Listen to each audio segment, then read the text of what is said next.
The Nefairy is one of the most interesting, unique melee weapons in the game, boasting really good damage numbers and an incredibly interesting, cool mechanic that we will all cover in today's video. So I have two builds for you guys, and now we're gonna quickly hop into today's video. The Nefairy is an Archon weapon. You can obtain it by doing armor bounties after you have completed the new war quest, and it is a dual dagger weapon with a unique feature. It is from Archon Amar, and it is very special in my place. Today, as I said, I'm gonna talk about the weapon, the unique features, stats, everything, two builds, and I'm also gonna give at the end something that the could do, for example, to change this weapon up and make it better and make it even more unique, considering you get it after one of the biggest quests in the game. So, without any more delays, let's quickly cover the stats of the weapon. It is a mastery rank 13 dual dagger melee, which is quite interesting. You haven't seen one of those in a while, and it primarily does heat damage alongside having a little bit of slash, then puncture, and then impact at 8%. The critical chance is 21%, the critical multiplier is 2.3 times, and the status chance is 33%, which is actually very good. And this weapon has one of the most interesting features in the game. So when you use your neutral combo, so without holding your forward key, you will slash forwards twice with both daggers and hurl 4 consecutive fireballs. Now these fireballs of course deal heated damage, and these fireballs have the same stats as your main melee weapon. This is honestly an incredibly interesting feature, an incredibly good one at that, considering if you use the correct warframe, for example Kalervo, you can actually just clear out enemies with these fireballs, which is actually very nice. But if you're using another warframe, like I was using Revenant for example, it is still an incredibly good weapon. But I think one of the most important things, and we're gonna start off with the base build that I use when I use it without using Kalervo, and this is it up on screen right now. We are utilizing Condition Overload, Blood Rush, Galvanized Steel as well for that extra critical damage. Amalgam Organ Shatter can be used, you can use Organ Shatter as well, it doesn't really matter. I just like the additional heavy attack wind-up speed. We have Galvanized Elementalist as well, Viral, and Berserker Fury, and Melee Duplicate, which will give us a chance on our base critical hits to double it, which is going to be incredibly good, make it basically proc twice.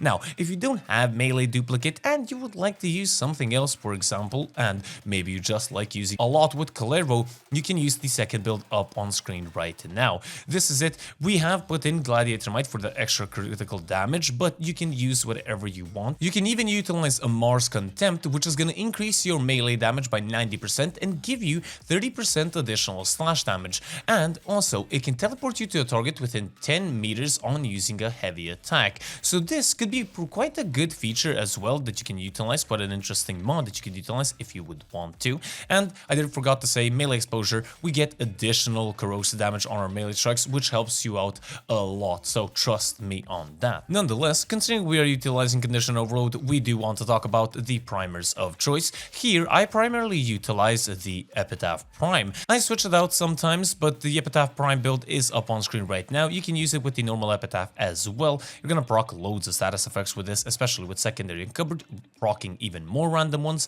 But one of the other weapons that I do recommend is gonna be the Cedo Prime. The Cedo Prime is one of the best primers in the game. The Old Fire, the build up on screen of course, but the Old Fire does proc loads of status effects and travels all over the place, bounces around, priming those juicy enemies. This is an incredibly good melee weapon in and of its own, but whoever watched my Verdalac video knows what's coming up, and that is the Archon form. So we have Incarnate forms. These weapons I'm guessing are not gonna get any sort of Incarnate form, but Archon forms would be quite interesting. Now, what they could do with this is actually, well, a lot. The first idea that I had is daggers floating around you and then dealing damage and launching more fireballs when you actually do that attack. Now, this is one of the features they could implement, for example, for the Archon form, or for example, maybe a radius of fire around you, healing you and maybe even dealing really good damage to those enemies that dare to come close to you. And of course, the other evolutions, for example, could be increased status chance, increased critical damage, critical chance. Of course, the damage I would be incredibly good to get buffed, considering we do have dual sword weapons and dual dagger weapons that can do a little bit more damage than this weapon, even though it's not bad, but it definitely needs a touch-up. Now, I'm quite interested in what you guys think, first of all, of the weapon, so comment that down below on the maybe Archon forum. Should they implement it? Should they not? Do these weapons actually need a buff? And of course, as always, click that like, subscribe, and bell icon as well. They're always very much appreciated by me. 23,000 by the end of the year, I guess we will see. Thank you guys so much for watching the video. Again, love all of you guys, and this has been your lovely host, Gaming Weasel, over and out.